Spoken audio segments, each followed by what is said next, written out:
It worked. I think it finally worked because nothing so, at all seemed like a remix to me. How are you guys? Welcome to the show. Hey, Joey and John, how's it going? What's up? We're good. I'm cold now. Like I was just saying that I was feeling the chills. Chilly. It is. So again, we're so responsible. Look at us on time. Everybody's computer is working. Everybody's sound is working. One of us has a hat on. We've decided on this, guys. But I think I'm having a pretty okay hair day, and Rob is having a great hair day. Oh well, thank you. Shooter McGovern once again. So welcome our viewers and our listeners to another Sidekick show with John, Rob, and I. We're gonna get kicking. We're gonna get started. What's new in the shelves, John? All right, so I've got a bunch of stuff, and of course, it just opened in the wrong window for me. So I'm going to go through the quick list of stuff, and then I've got a couple books that I'm just going to kind of like highlight. So for these books, I don't have pictures right now. So we have the new Amazing Spider-Man number 50.LR, which is the last rights because they continue to want to make this Spider-Man book as confusing as possible. So sorry, on top of a legacy number, on top of a regular number, there's also a what now? There is now a .LR, which is like an expanded kind of storyline to the current last rights story arc that they're doing, which is actually a really cool story arc. I actually accidentally showed the picture for it last week because I mistakenly grabbed the 50.LR image instead.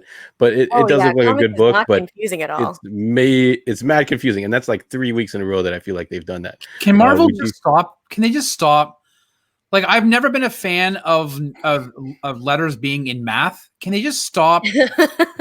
Just stop. Just make it numerical. I feel like they should pick something consistent. Like if they want to do a spin-off series, legacy number 1 to 4. Yeah. But we're not dumb people. Adults and humans are not dumb for the most part.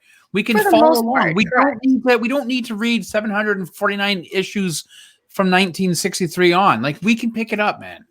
Anyways, you know what? They're gonna reboot things again, and there's gonna be another number 1 and another number 1 and another number 1. So anyway, John. Sorry, John. Sorry, buddy.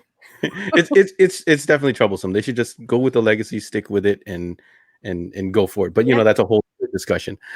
We have Batman Volume 1, which is their Dark Designs, which is the 86 to 94. So the first arc of the new Tinion stuff. So that's coming out in trade paperback. We do have Blade Runner 2019 number 11. So I don't know if they're going to change the title to 2020 anytime soon, but Blade Runner 2019 series. Daredevil 23.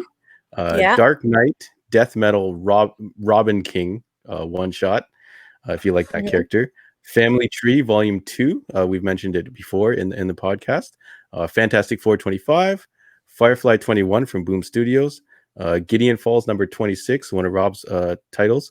Iron Man number 2, so the new back to basics Iron Man, going back to traditional armor. Juggernaut number 2, so a lot of people really like that one. Another Boom Studios entry, Mighty Morphin Power Rangers number 55. We have a new printing trade paperback for the Nightly News Volume 1, an old Hickman book from 2006, which is kind of interesting. Something is Killing the Children number 11. TMNT Ongoing number 110. So can I just say though, like what a title! Something is killing the children. It's very clever. Like and another one of the titles, we only find them when they're dead. Like it's like they're trying something different, and I think it's working for them. A new Umbrella Academy book called You Look Like Death number 2 is coming out. It didn't get any better than that. Well, I guess I could call it during when COVID first started hitting in April. They were like, "You look like death," and like, I like that. We'll see if they call that the season that. And then 2 more chapters of the 10 of Swords. So Excalibur 13 and X-Men 13, chapters 9 and 10. I forgot to pull the list for the checklist, but we're about halfway through. So we got 22 parts coming out. I think there's 1 or 2 more issues to drop in October, and then we hit November, and then it will conclude before around December time. And then let me jump into the books that I've got actual pictures for. So these are the bigger books that I kind of want to just like feature a little bit more. So let me, and of course I did not share my screen. For those tuning in, you should look at Joey's background. For those who are on YouTube, look at that. Joey's painted or had painted her walls. Looks amazing, Joey. Yes. It does look looks really good. I've got my green screen going on. And so John has built a whole separate entrance to his house with light panels. That comic book I picked up this property on the cheap. Bruce Wayne was renting it out. Oh yeah. And you'll find out why in Batman 101, which I'll talk about in a second. But first I'll talk about Batman the White Knight presents Harley Quinn. So this is another DC Black Label book, 6-issue limited series, and they're going to make it new reader friendly. Although if you haven't read the other ones, there's some spoiler content in here, so you might want to read those. So I'll stay away from that. But it is written by Katana Collins, who is the wife of Sean Murphy. Husband and wife team working on it. Interesting. Yeah, she is also a best-selling author. I don't know if Rob knows that, and also one of the producers of Nick News, apparently. And it takes place. She's one of the producers on Nick News. What's Nick News? Oh, I thought that was a show that you watched. I thought you mentioned it before. It's the show with Nick Nolte, and it's just news about him all the time. Nick Nolte, you mean? Yeah. Oh, is this? No, I have no idea what you're talking about. I swear you mentioned it several times in the pocket. Anyways. Anyway, Harley Quinn, go ahead. Anyways, yeah. So it takes place 2 years after Curse of the White Knight, and it features Harley Quinn as a single mother raising twins. So it's pretty cool. Sorry, my images are a little small here, but I got some of the interior art here. So it looks pretty good. It's not Sean Murphy interiors. He is doing covers. It's art by Matteo Solaria and Dave Stewart. Well, I got to tell you though, that looks pretty close to. It looks like bang on, right? It's kind of like how Victor Bogdanovich resembles Greg Capullo. Like that's pretty close. Yeah. So, yeah. Sorry. Yeah, and we got all right, and we got another Batman book. We got Batman 101. So they've been like launching these Batman books like crazy. I feel like 100 just came out last week. So I'll stay away from spoilers for that because some people probably haven't read it yet. But this is the aftermath of the Joker War.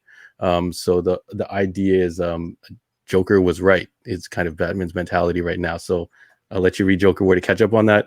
I will drop one kind of teaser that Batman's going to have to figure out a new way to do things because Bruce Wayne is potentially broke. He's broke ass. So how's he gonna fight the crime without all his fancy gadgets? So he might see some Batman back to basics here. Would it be safe to say he could probably ask Oliver Queen, "Hey, how did you continue it?" Because this seems to be what happened to Oliver Queen a few times. So it's going to be one of those conversations. Hey, from broke guy to broke guy, how much are you really taking from cosplayers? Batman's making appearances at cons when they resume. Yeah. Or he's going to be on Cameo. Yeah. Hire Batman. Yeah, when somebody's like, "What are you?" He's like, "I'm hungry." Smoke bomb. I could still see you. You throw me $2. Yeah. So the cool thing about this book is this is going to feature, me and Rob talked about this, Wildstorm's Grifter. So Grifter is coming on to this cast for this book, and he is hired by or working for Lucius Fox. So we'll see how that plays into things. And I've got some pictures of the interiors here. So it looks pretty good. There's some Batman reminiscing about him and Robin, and he is dealing with the aftermath of losing Alfred. So that's been a big theme in Tynion's run. Yep. And there was a picture, of course it's gone, of Batman fighting Grifter. So we'll see how that goes. And then we'll go on to this is my pictures are out of order. There's more Batman. There's the shot I'm looking for. Look at that. So Batman versus Grifter. Those are insane, like interiors, like very insane interiors. Yeah, that's a pretty good punch to the gut Grifter's taking there. So I don't know if there's any recovering from that. And then we've got Stillwater #2. So Chip Zdarsky. There we go.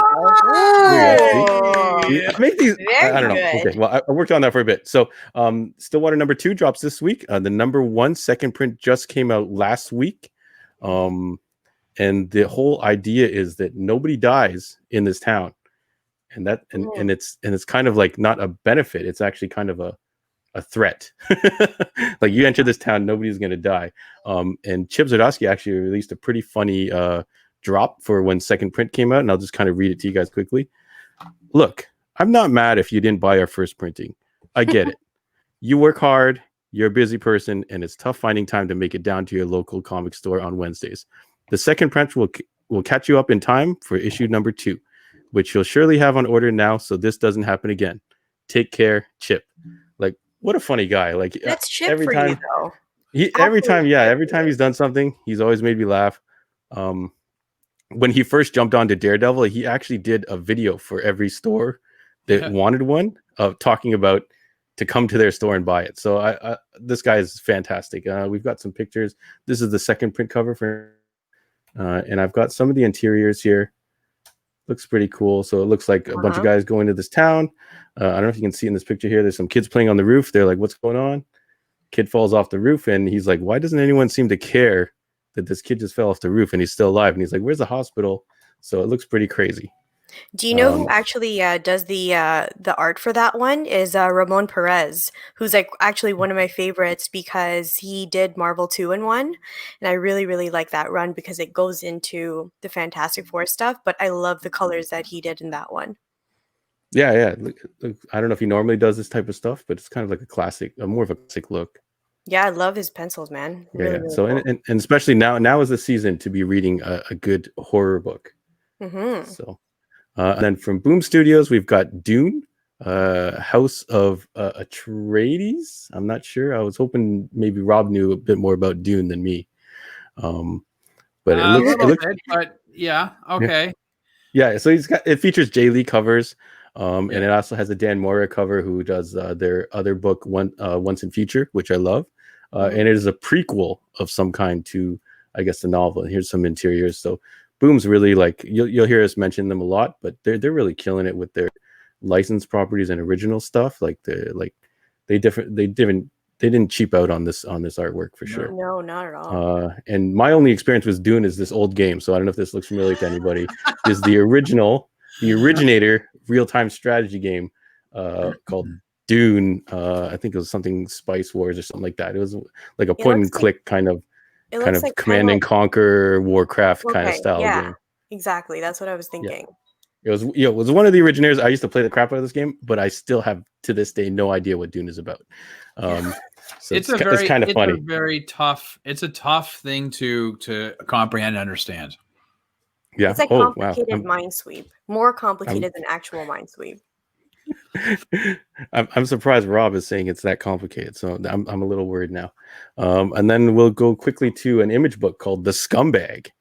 So this is a new Rick Remender book that's going to feature rotating artists. So the first artist is Luis La Rosa, and it is basically about this very low IQ kind of like scumbag who is granted some type of serum and becomes a super spy.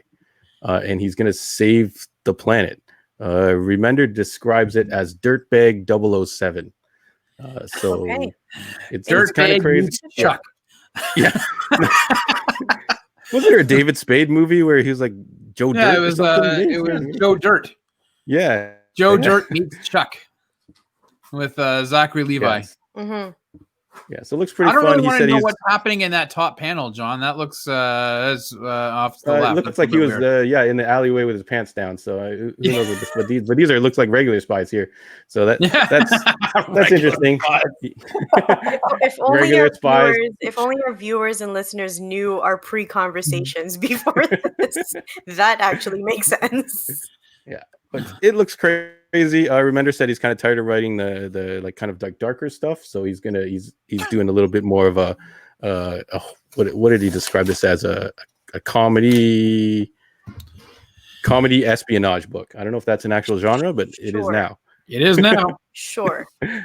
And then I think that's it for the books. So toys, we are getting a restock of this Marvel Legends Deadpool wave, which is a lot of fun, a lot of cool characters in there, including Pirate Deadpool.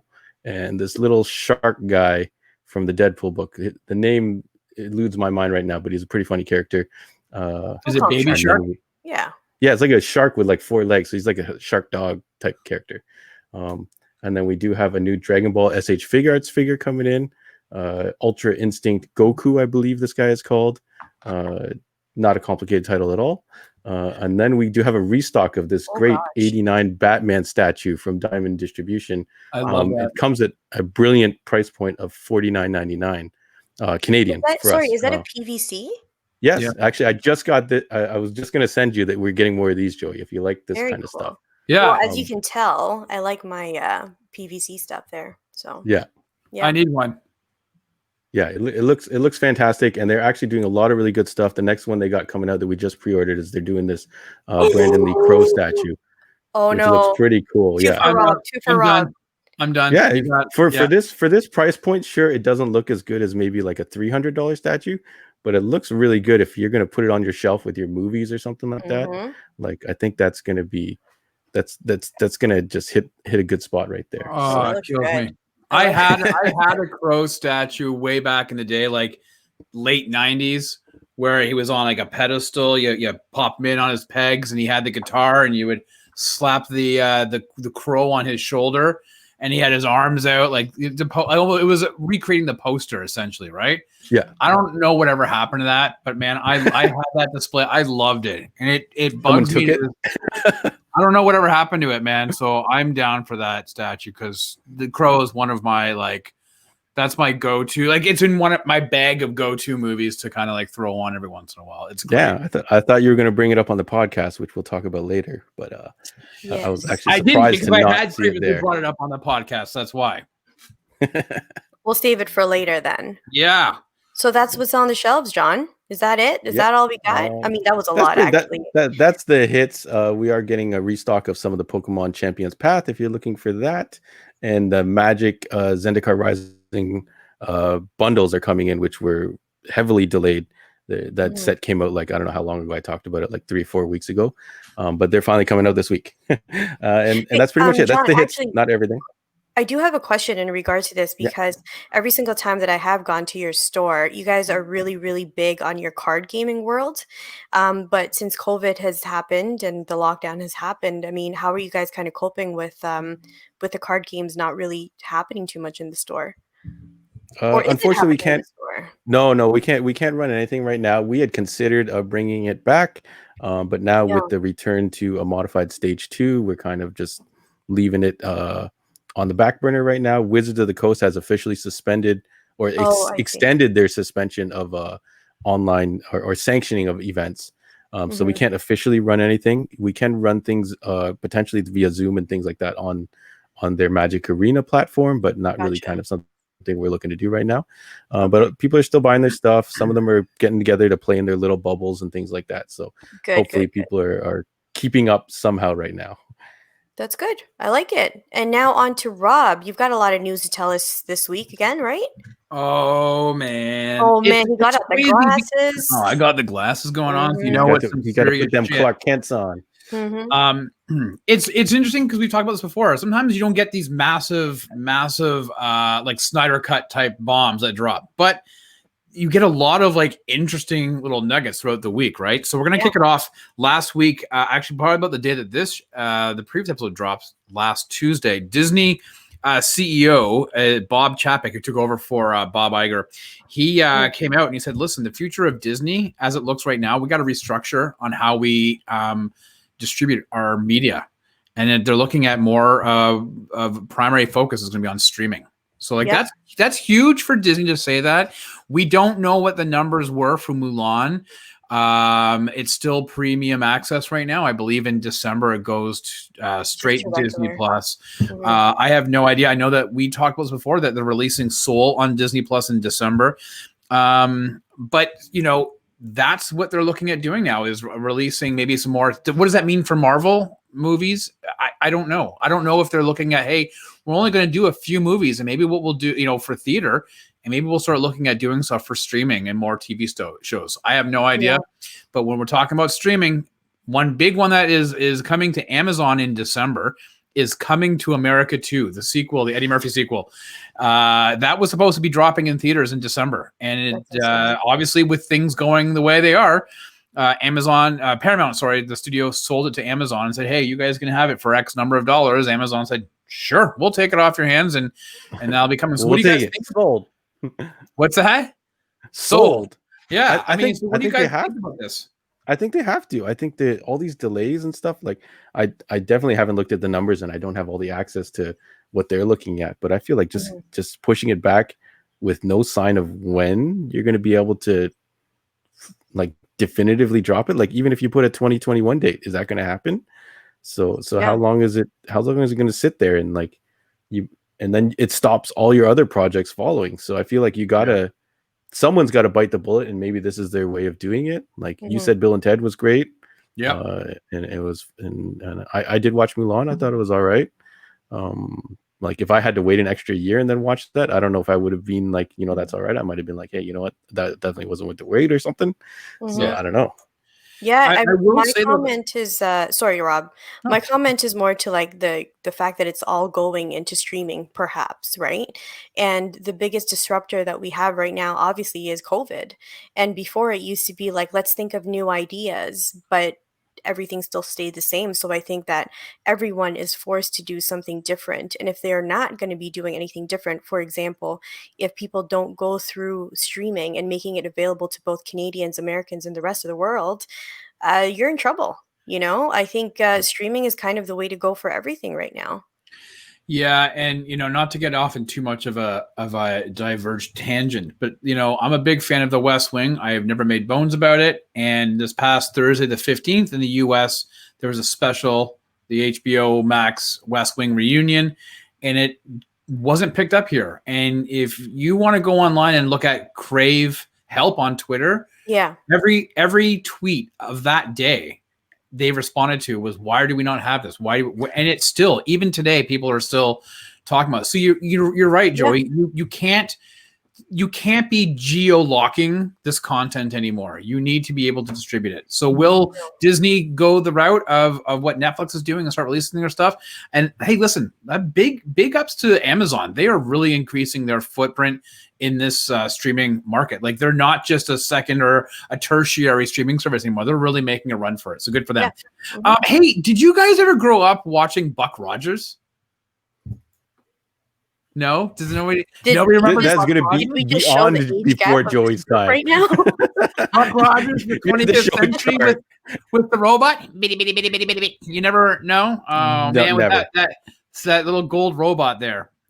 Which is really funny because I was just pointing to the screen, not like you guys would know what I was doing. Okay, anyways, Buck Rogers is being rebooted to the big screen. Legendary Studios, who are behind like the Godzilla movies and even Man of Steel and whatnot, they have purchased the rights and are looking at doing a reboot sometime in the next few years. I don't know, but I mean, listen, I think Buck Rogers, I mean, the original story of what the book that was based on and what we got in the TV show are a little bit different, but essentially in the TV show, it was about a guy who was an astronaut who was out in space and sucked into a wormhole and ended up in the 25th century moon bases and everything else of that. And he kind of had to fight for the resistance. So it was actually a pretty decent show for its time back in the late 70s and early 80s. So it might benefit from new technology and modern kind of modern advances that it could actually pull it off. I was going to say, I only remember this video game from the 80s. Buck Rogers I think I played it on Commodore 64 or something like that. So Joey's eyes are just glazing over right now. She's like, what is that? It always surprised me that true story, I haven't watched the Battlestar Galactica reboot from the early 2000s. I never watched it, and it's on my list to do. I will watch it by the end of this year. But that being said, I am kind of surprised that Buck Rogers didn't get a reboot treatment around the same time that Battlestar did. We're going to move on to some casting. Now, I apologize to those out there and to the actress herself. I don't know how to pronounce your name, but I believe it's Cholittle Gomez. She's been cast in Doctor Strange 2, and the rumor is she's being cast as America Chavez. I'm going to go to my buddy John to explain who America Chavez or Chavez is. I'm actually not that familiar with this character. I don't know if Joey's. You were like, "Oh my god, I'm so excited!" Okay, I don't know too much. However, she's really cool in Marvel Rising thus far. So a little bit about her is basically she's Miss America, and currently. If you do have Disney Plus, you can get to know a little bit more about her because she's part of the Secret Warriors team with, your Kamala Khan and your Doreen, who's the unbeatable squirrel girl. You've got Inferno and Patriot, and she basically runs with that crew. The only thing I heard about her for one of our group chats is apparently she can punch a hole into another dimension, but the shape of a star, which I thought was a bizarre power to have. But that's fine. Sure, we'll go with it. Anyways, people online are going crazy for it, so I guess I'm going to have to catch up and figure out what this character is all about. But people online were pretty happy about it being cast in Doctor Strange too. People also very happy to hear that Michael B. Jordan is set to produce a Static Shock movie for DC Warner Brothers. Like, that's awesome, right? Yeah. Not starring in it. He just wants to help produce it and guide it to the big screen. So there was a lot of people who were really excited about that. I mean, I believe that during Fandom, I think it was part 1 in August, John, they announced that Static Shock, that imprint was coming back, right? So yes. Yeah, our boy Ken Lashley, I think, is working on it with the hardware. I always forget what it's called. I feel like Milestones. Milestone imprint. Yeah, something like that. So it's always kind of being like shuffled back and forth. So we'll see how that happens. Yeah, so people are excited. Don't ask me for dates of when that's happening because, hey. All right, a couple updates on some backstories that we had talked about in the last few weeks. If you remember, I believe actually might have been last week's show, we talked about how DC Warner Brothers had shifted a whole bunch of their titles to different dates, including the Batman, which is now 2020 something or other. And in that, the Black Adam movie was listed as no fixed date. We had no clue, and I actually had said I was a little bit concerned about that. That to me could be bad news. Yeah, Rock's a busy guy. Like, maybe he gets too busy and he has to bow out. He's not getting any younger. No offense to the dude, but he's in much better shape than I am. But he's not getting any younger. And if this thing keeps getting delayed, how old is he going to be? Good news, interweb people, not to worry. The Rock actually confirmed that Black Adam does start shooting this coming spring. That's good news. That is really good news. So it's just now a matter of time. Is that WB and DC have no clue as to when they're going to slide that movie in, and with the other productions going, and some might be stopping. Who knows? So this is good news that it we should hopefully see a Black Adam movie within the next 3 years. There was some recent casting as well. Sarah Shahi. Yes, thank you. She was from Person of Interest, I think, right? And some other shows. So she's been cast as I think she's a detective and a freedom fighter. So cool. Good. But by the way, I think she would look really good as Isis from 52, like the 52 run. I thought that was exactly what was going to happen when you first told me that news, but you never know. Maybe you never know what'll happen. Also talking about past stories we talked about, this was a really weird one, and probably like the weirdest story of the week. Tatiana Maslany, who was cast as She-Hulk for the Disney Plus series, everybody was all excited about it. Yeah. She was giving an interview with the Sudbury Star, which okay. And the reporter asked her about are you excited? And she kind of was like, yeah, I saw that press release. These things I've been part of this before. They get away from me. There's no truth to that rumor. I don't really know who sent that out. And so she's completely now denying that she's been cast as She-Hulk. And yet 4 major trade newspapers in Hollywood and a lot of other people, including, let's not forget, Mark Ruffalo, who said, hey, Tatiana, welcome to the family, in a tweet. They're all saying that, no, she is starring as Jennifer Walters / She-Hulk. So I don't really know what Tatiana Maslany is doing by denying that. Maybe we're all suckers and maybe she's completely right. I have no idea. But it looks to me that she's just a news outlet. Maybe they're going for clickbait. 4 of them. 4, we're not talking about we got this covered.com or whatever. We're talking like Variety, The Hollywood Reporter. Like, these are some pretty legit news agencies. And again, Mark Ruffalo. Like, if she wasn't I mean the opposite. Sorry, you're talking about this. Who the Sudbury Star or whatever. Maybe they did maybe their interview is old, and maybe she at that time wasn't confirmed, and she was kind of throwing them off, and they decide to strategically release it now when all the hype is up, and they're like, now everyone's gonna click on this article now because we're going against what everyone else says. But it is very suspect that no one else has retracted this this news as far as I know. That's too weird, man, because that literally my Facebook and my Instagram blew up the moment that happened. And it was everybody from like the comic book industry friends to, you know, just like bigger, like Nerdist, all that kind of stuff. And I mean, I'm not going to say that like there was, you know, clickbait or anything like that, but that's just a weird thing to release now, even if that was the case. The only thing I can think of is that maybe because Kevin Feige hasn't come out, or Marvel proper hasn't come out to say, hey, you know what, we've cast, maybe they're waiting to do something. Like they have a plan. Like they don't have D23 this year, right? Obviously, even if it was to be done virtually, they're not doing it. So maybe they're waiting until next year for some proper announcement of all the casting, because they also didn't properly announce the casting of Kamala Khan either. So I don't know. Maybe her IMDb is just that. Yeah, one person. That's it. Well, maybe there, and maybe this is what Tatiana was just trying to do, is just to like quiet it down, because there's maybe some big spectacle that will be happening. I have no idea. That's just purely speculation on my part. Yeah, no clue what's going to happen, but it was just a very weird story. And to finish off this week, because I'm really looking forward to getting your intake and your input. Obviously, having to be cognizant that we have a comic book store owner on the podcast, but DC Comics has announced the Future State, the new line, Future State or storyline, dropping in 2021. My understanding is it's February and March, so it's going to run for 2 months, maybe parts of January, but 2 months. And they're going to have, it's not just like they're stopping the main titles and replacing them with these new ones, these Future State titles. It's like a 2 month takeover. Yeah. Right. So it's the entire line. And then after Future State ends sometime in, I guess for April, they will resume the numbering and back to the main continuity, but there will obviously be some effects of what happens in Future State. For those who are listening right now, John's just flying through some of what the covers are.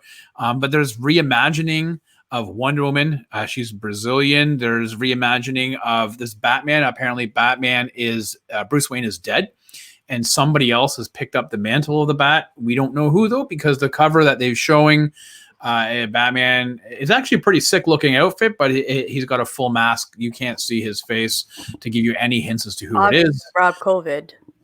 Right. Yes. Yeah. You know what? My bad. Yeah.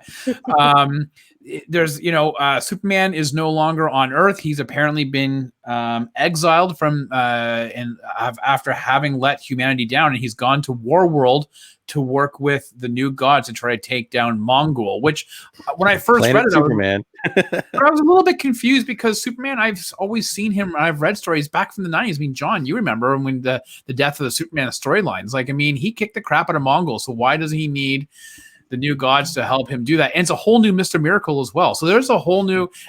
Interesting. Yeah, and then getting back to Superman, John Kent decides to step up and he takes over the mantle of Superman on Earth. Whole new Justice League, like I said, a new Wonder Woman.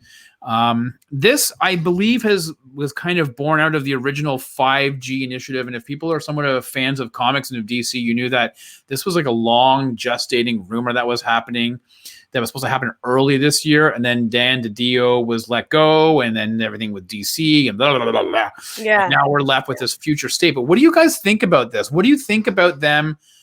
This comes out of the DC Dark Knight's death metal. And goes into Future State and then back to main continuity, but there will be some reverberations. So what do you guys think of this? I'm gonna let John take it first. Okay. Oh, yeah. I like it. I like when they do these kind of jumps, like Age of Apocalypse, one of my all-time favorite X-Men crossovers. So they have done this type of stuff before. I forgot what it was. They did like a one-shot issue for each book. Convergence? It's something like that. It was like a jump ahead into like either it was a New 52 era or something like that, and then it kind of never turned into anything really. So I'm a fan, because they can kind of do whatever they want with it and really blaze a new path. Like the whole deceased deceased line right now is really fun because anything can happen. Certain characters can die, other characters can take over for these characters, and things like but that. That's So a pocket universe, right? Like the DC stuff is in a pocket universe that has no real ties to the main continuity. Yeah. This supposedly takes place at minimum, I think it's 10 to 30 years in the future. Future Shock, was that the last one of the New 52? Future something. I'm gonna look it up while we're talking. You're right about that. Yeah. But I do know they did Convergence. But I don't really know how I feel about this, to be honest with you. I don't know. Why? I guess that's the question, is why. My take on this whole thing is that I need comics to grow, and I need it to grow in a way that we've never seen it before. And I think DC doing it this way is going to give us a chance to look at comics maybe differently, because it's kind of like one of those movies now, where the beginning part of it is set into, well, this is the conclusion of the movie, and we're going to reverse engineer everything. And then you're going to see exactly how people got to the places that they got to and why the storyline ended up this way. I don't really think that's ever been really done this way in comics, especially taking a 2-month break and still having it continue to the canon stories. So I'm interested.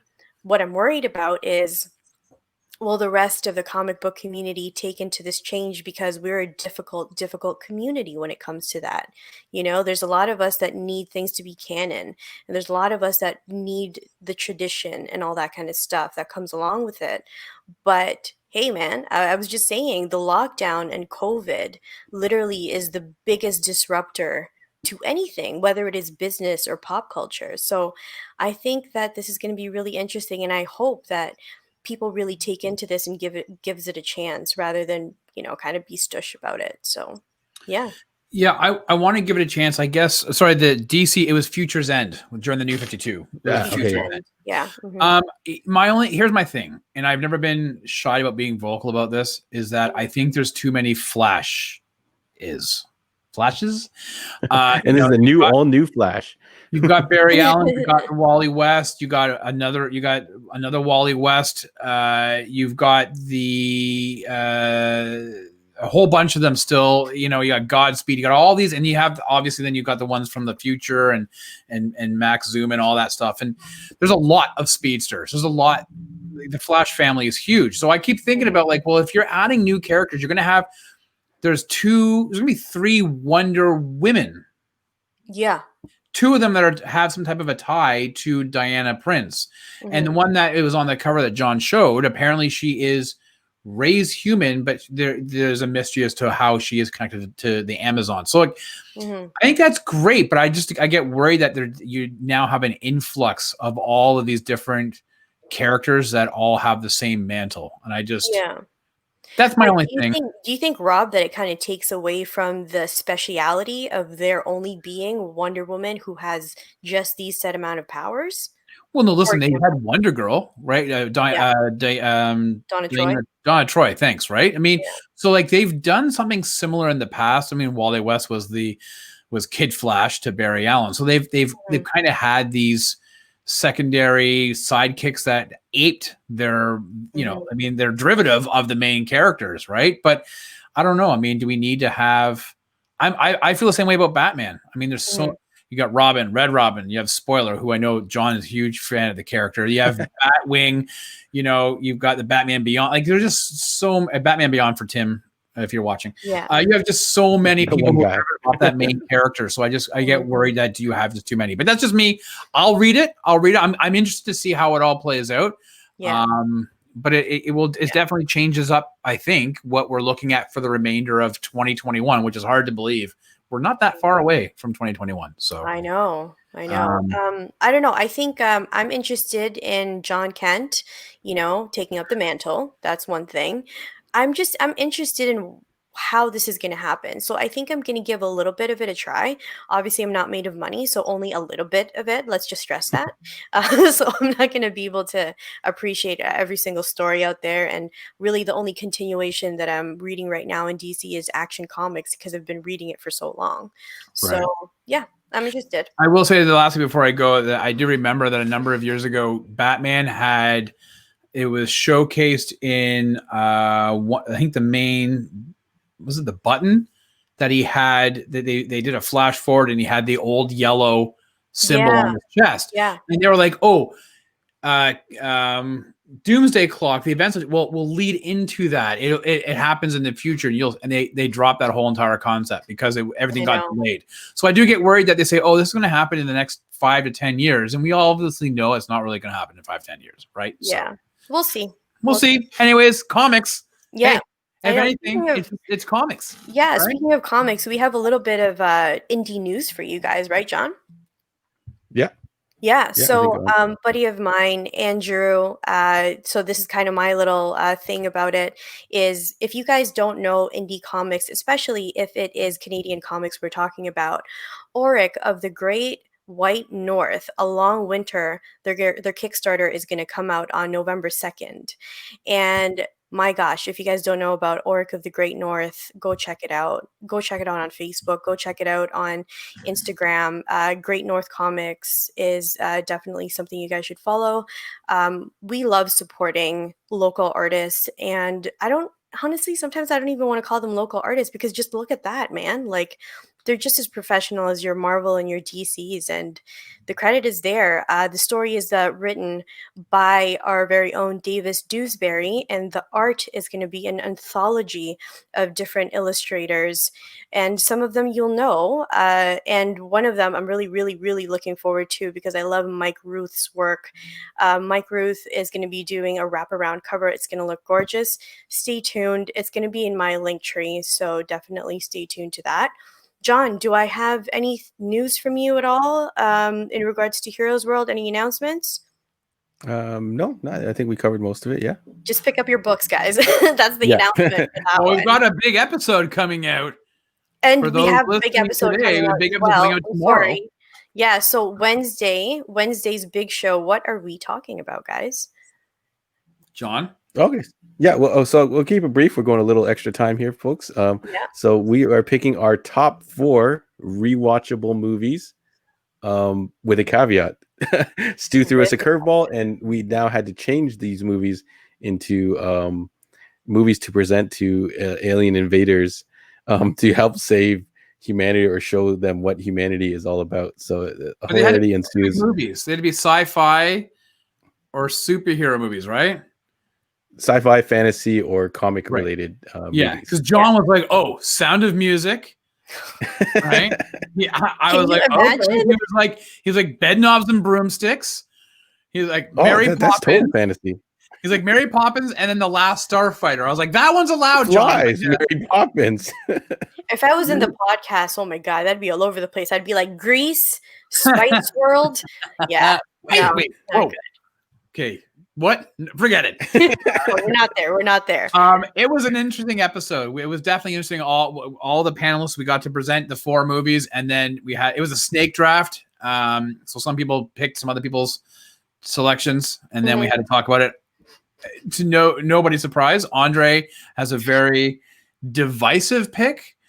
Good word for Andre, yeah. So it definitely tune in. It was a lot of fun. It was a lot of fun to kind of talk about it. Who's in this one? Any special guests?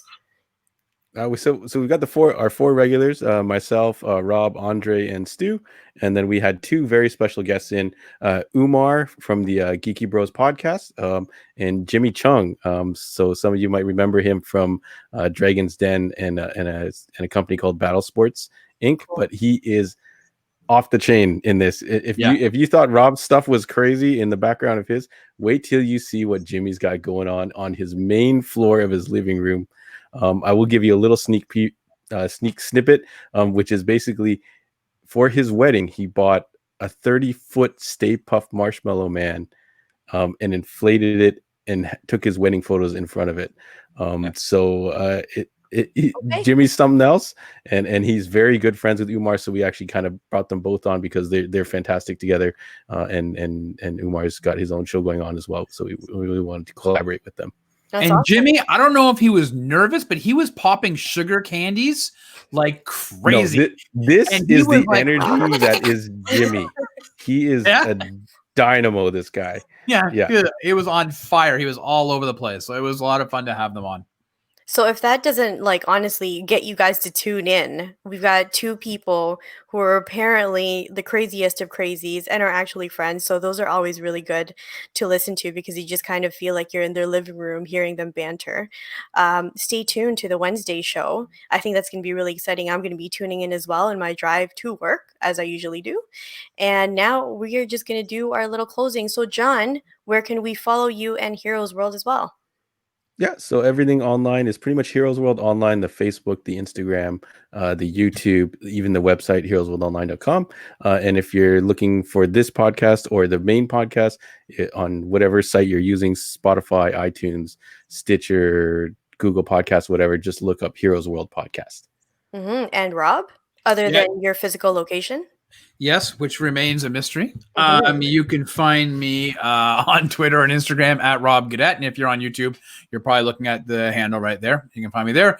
Otherwise, I'm sure it'll be in the, we've all talked about it. You can find me if you're listening on the podcast. And Joey, what about you? Yes, you could find me online, of course, on Instagram, because that's the one that I know how to work best. So my Instagram is at the Captain Canary, and my Linktree bio is there. So you can always find all the new things that I'm doing over at my Linktree in my bio. And of course, check us out on YouTube. That would be Heroes Manufactured. And I do Comics Vault. And of course, on Facebook as well, Heroes Manufactured. We do our lives there as well. Stay tuned. I'm going to do a new content as well. I'm actually going to be filming that tonight, and it's going to be coming out, but it's definitely something about Kamala Khan. So there we go. Stay tuned, guys. Again, that's quite the. Are those like something about Mary? What are we doing? Oh, okay. Yeah, definitely. So you guys know where to follow us. Until next time, these are your sidekicks. We'll see you soon. H-dubs. Bye.